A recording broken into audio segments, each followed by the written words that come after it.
Bien, seguidores de Actualidad con Dino Andino, estamos con Yader Morazán.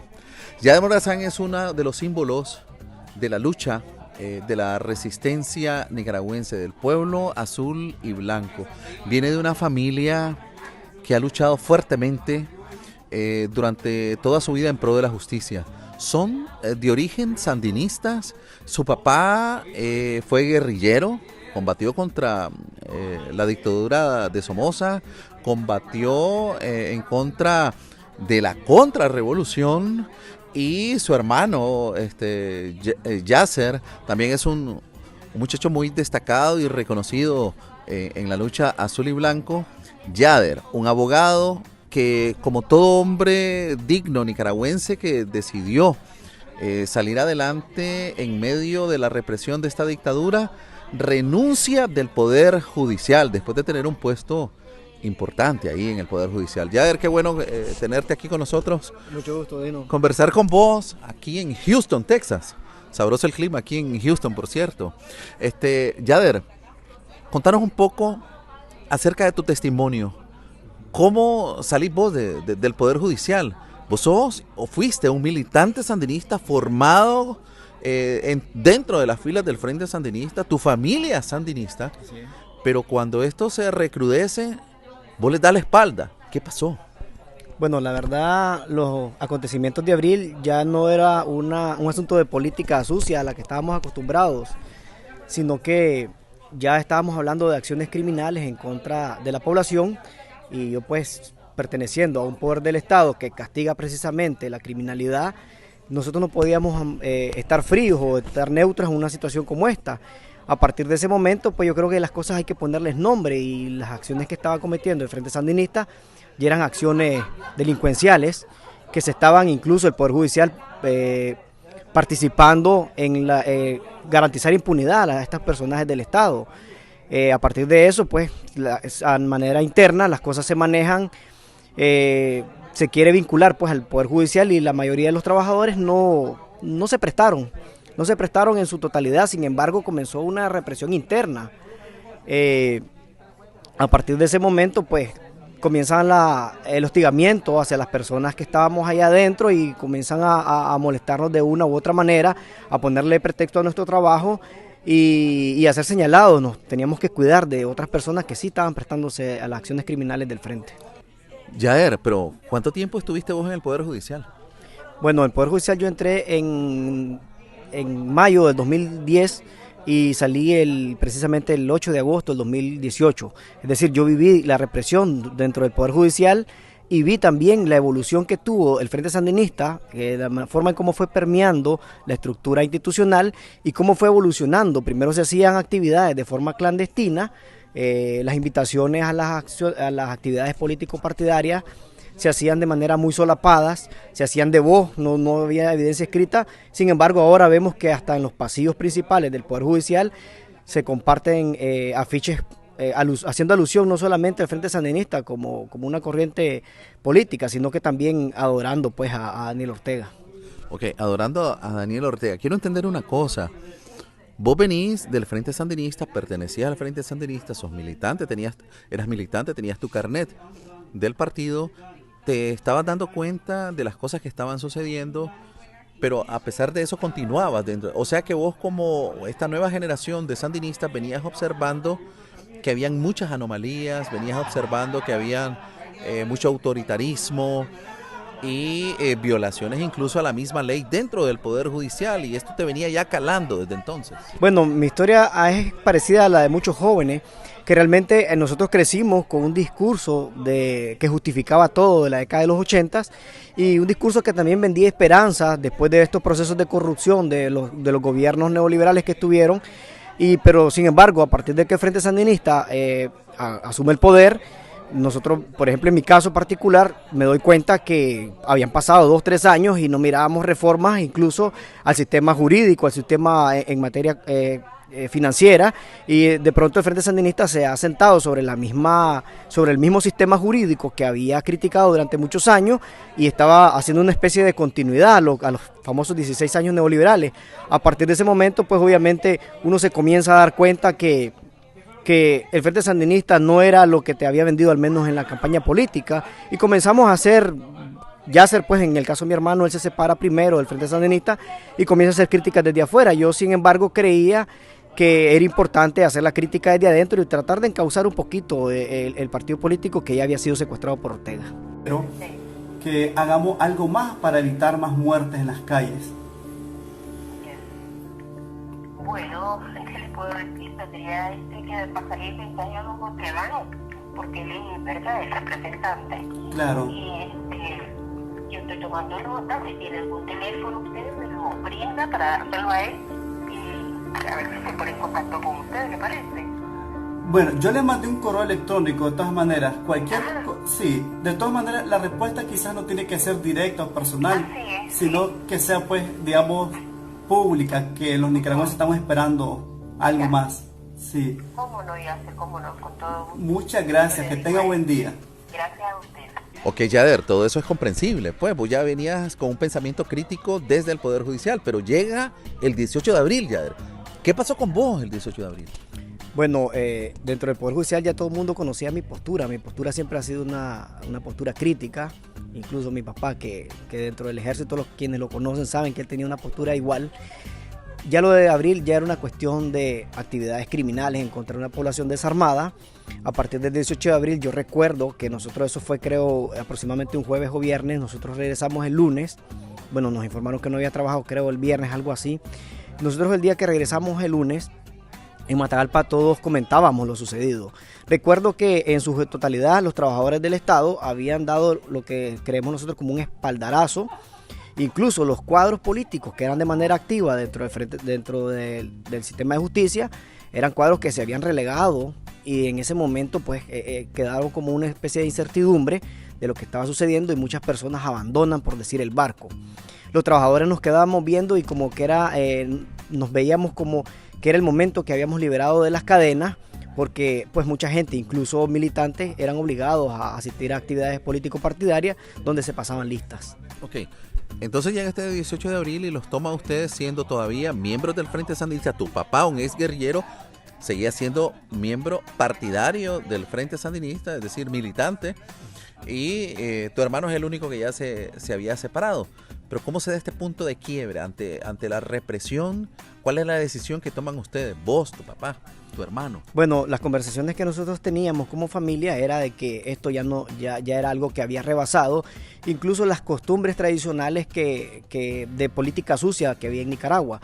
Ya estábamos hablando de acciones represivas en contra de la población, que incluso recuerdo que en su primer momento yo le compartí al secretario del sindicato de Matagalpa de los trabajadores y él me respondió: ahora ya sabemos quiénes son los traicioneros, refiriéndose a nosotros, pues los que habíamos hecho una ruptura total con el frente y con la institución del Estado.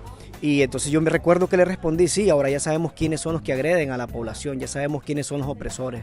Entonces, Yader, deciden ustedes integrarse a la lucha en contra del Frente Sandinista. Esta es una decisión bien difícil, pues por el tema ideológico, creo. Sin embargo, se ve en este punto también el hecho de que ustedes como sandinistas tienen un concepto distinto acerca de lo que es la justicia. Sí, la verdad, yo creo que esto en ese momento ya no era un asunto de ideología política. Yo creo que estaba bien marcada la diferencia entre lo que era política y lo que eran acciones criminales en contra de la población. A partir de ese momento, pues obviamente nosotros no podíamos quedar apáticos y aplaudir. Incluso yo tuve reuniones con algunas autoridades dentro del Poder Judicial donde yo estaba, y estas personas les decía yo, por ejemplo: ¿y ustedes qué quieren? ¿Que aplauda yo esto? Recuérdense, por ejemplo, que nosotros como abogados sabemos que el uso de la fuerza debe ser de manera proporcional. Primero debe de entrarse en una fase de negociación y persuasión, pero esto no fue así, pues miramos que golpearon y reprimieron de una manera brutal a la población. Ok. ¿Y vos te integrás entonces a las protestas? ¿En qué mes? ¿En qué día? ¿Qué fecha exactamente? Bueno, la verdad, mi inconformidad fue dentro del Poder Judicial, siempre lo mostré. Incluso recuerdo que cuando yo llegaba a marcar en las mañanas, a veces los obligaban a rezar, al menos ese era inicialmente lo que ellos realizaban. Y recuerdo que una vez dije, porque realmente era algo que se vivía, una vez dije: ¿cómo hacen ustedes para rezar de día y matar de noche? porque había personas pues que sí seguían la línea al pie de la letra. Espérate, vos cuestionaste eso al Poder Judicial. Le dijiste esa frase. ¿Cómo hacen ustedes para rezar de día y matar de noche? Sí. Estando dentro del Poder Judicial. Sí, así es, la verdad.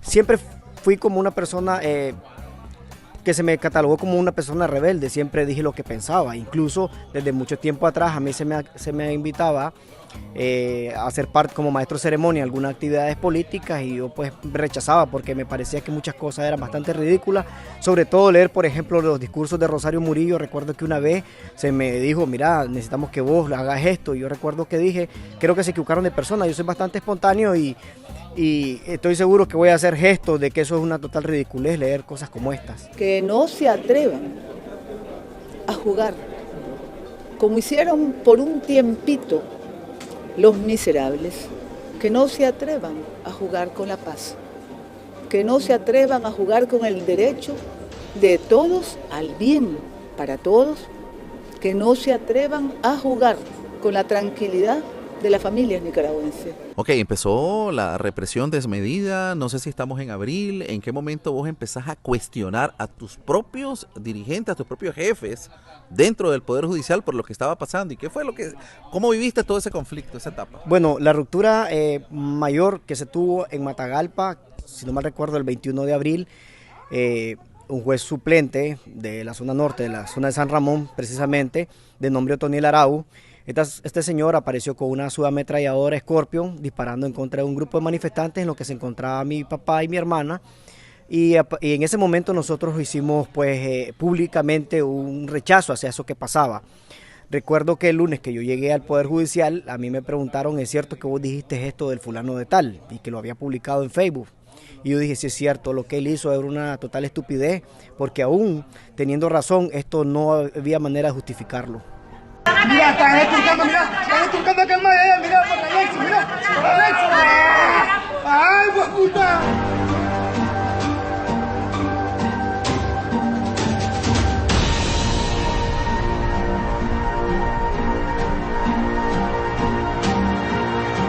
Ok, y entonces te toca a vos salir del Poder Judicial, y ese momento en que vos renunciás, narrame cómo fue. ¿Se lo comunicaste a alguien o te fuiste de una sola vez? Contame esa historia. Bueno, a partir de que yo hice esta denuncia a este juez suplente de Matagalpa, que precisamente el día de hoy está nombrado juez propietario,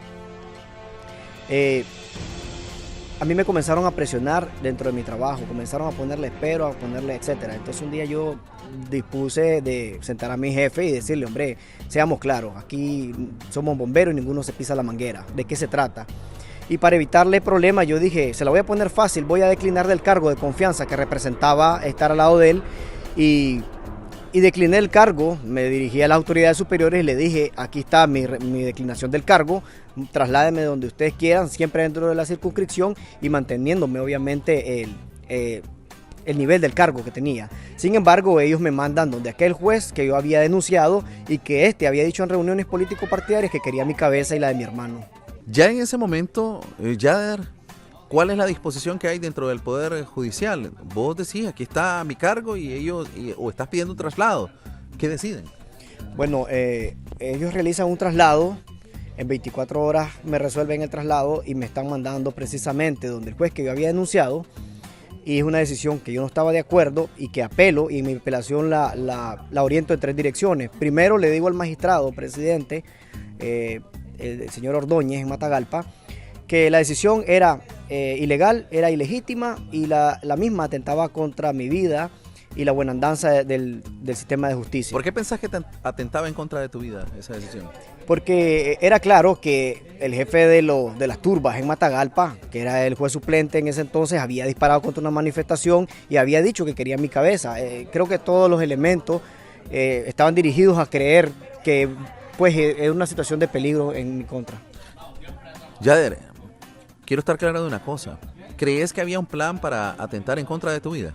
Bueno, en aquel momento yo solamente eran como con especulaciones o todo encajaba para que eso sucediera. Sin embargo, a partir de que yo estoy en Estados Unidos, una persona se pone en contacto conmigo y él me dice cómo está organizado ese plan, que se había orquestado incluso dentro de las estructuras políticas y se había bajado la orientación de hacer el traslado, es decir, formalizarlo a través de la institución para facilitar este atentado en mi contra. Era San Ramón que te iban a mandar. Así es, era San Ramón y me empezaban a interceptar en la carretera y en la carretera pasarme la cuenta, como decimos en lenguaje popular, y tratar de culpar a los azules y blancos. El Poder Judicial siempre buscó cómo cuidar el hecho de que uno como trabajador del Estado no te vendieras como oposición, pero una vez que a mí me despidieron, pues la cosa ya era diferente. Yader, evidentemente, tengo entendido que vos no aceptaste ese traslado, pues entonces, ¿qué decisión tomaste? Bueno, la verdad se me había puesto un poco difícil porque yo apelo y obviamente en derecho sabemos que mientras no se resuelva no es una cosa juzgada. Sin embargo, las autoridades de ahí se mantenían por sus pantalones de que yo tenía que irme trasladado a San Ramón y habían bajado las orientaciones a los guardas de seguridad que no me dejaran entrar a partir de cierto día. Entonces yo creo que se había vuelto tan hostil la situación que yo no pensaba irme para San Ramón porque obviamente mi vida estaba por encima de cualquier otra cosa, cualquier empleo. En ese momento negocio de que voy a salir, pero que no me obliguen a hacer los 15 días porque los 15 días representaba que fuera a hacer los 15 días a San Ramón y eso era muy peligroso. En 15 días podían pasar muchas cosas. ¿Qué decisión tomaste entonces? ¿Qué acción hiciste después de eso? En ese momento renuncio, negocio que le pongan mi visto bueno para no perder la liquidación y renuncio el 8 y recuerdo que ¿8 de qué? El 8 de agosto del 2018 y salgo del país el 21 de agosto del 2018. Me fui para una casa de seguridad en Managua porque ya no era trabajador del Poder Judicial y mi suerte era muy diferente. Ok, me estás diciendo que salís, renunciás y decidís salir del país. Narrame ese momento. Sí, ¿cómo fue para vos el momento de salir del país? ¿Cómo lo hiciste? Bueno, la verdad, 2 meses atrás yo ni siquiera hubiese considerado venirme a Estados Unidos. Creo que la situación se había puesto bastante difícil, estaba de relieve y decido trasladarme a Estados Unidos y a partir de que estaba en un lugar seguro comenzar a hacer denuncias, no solamente de mi situación, sino de que cómo operaban las cosas dentro del Poder Judicial. ¿Cómo operan las cosas dentro del Poder Judicial? Bueno, las decisiones en su generalidad se hacen por teléfono, sin embargo, hay jueces que al día de hoy ya no necesitan siquiera una llamada, sino que ellos ya saben cuál es la línea que deben de seguir. A partir de mi despido comienzan a hacer una gran cantidad de despidos, varios despidos masivos y utilizar personas claves para someter a las otras personas. Sin embargo, comienzan también a hacer nombramientos de personas que estaban directamente vinculadas con el plan limpieza en ciudades como Matagalpa. Ok, ¿cómo es eso que despiden a mucha gente? ¿Por qué despiden? Había gente que se estaba oponiendo a apoyar la represión, a acusar y condenar a muchos detenidos. ¿Qué es lo que obliga a mucha gente a renunciar, a cambiarlas de cargo o sacarlas del Poder Judicial? Bueno, yo no diría tanto así como apoyar, sino que más bien diría no aplaudir las cosas que estaban pasando. Porque nosotros pues tenemos la ley orgánica y la ley de carrera judicial, a nosotros nos obliga a estar al margen de tendencias político-partidarias. Sin embargo, lo que estaba pasando ya no era política, ya eran acciones criminales, como usted dice. A partir de eso comienzan a hacer una gran cantidad de renuncias y pues renuncias claves, en puestos claves, personas que no estaban de acuerdo, incluso como el Poder Judicial a lo interno no apoyó.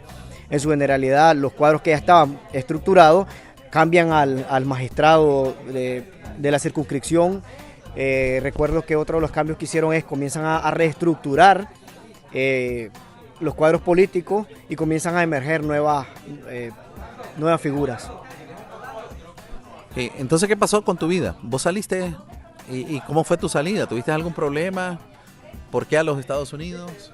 Bueno, mi mamá vive aquí en Estados Unidos. Consideré que era la oportunidad para venir a un lugar seguro y Estados Unidos era, pues, dentro de las opciones que tenía, era el lugar más seguro.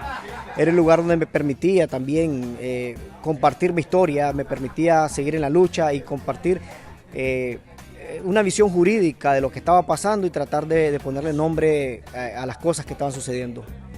¿Cuáles son los operativos políticos más importantes dentro del Frente Sandinista? ¿Cuáles son esos cuadros que son fieles, obedientes y que han seguido la línea de Rosario Murillo y Daniel Ortega en medio de esta crisis sociopolítica, militar y criminal?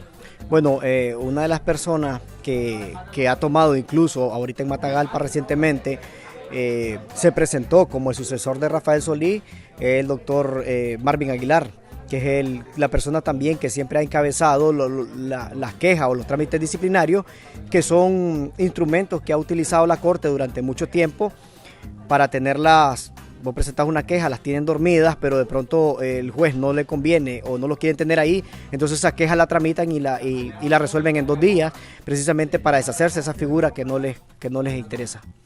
Ok, para finalizar, Yader, me gustaría conocer tu punto de vista respecto a la actual situación sociopolítica de Nicaragua y la manera como opera el Poder Judicial en Nicaragua en medio de esta crisis que se está viviendo ahora, la etapa que estamos viviendo, donde se incrementó la represión, donde vemos a un frente sandinista desconcertado, como incrementando mucho más la represión, decía, las amenazas.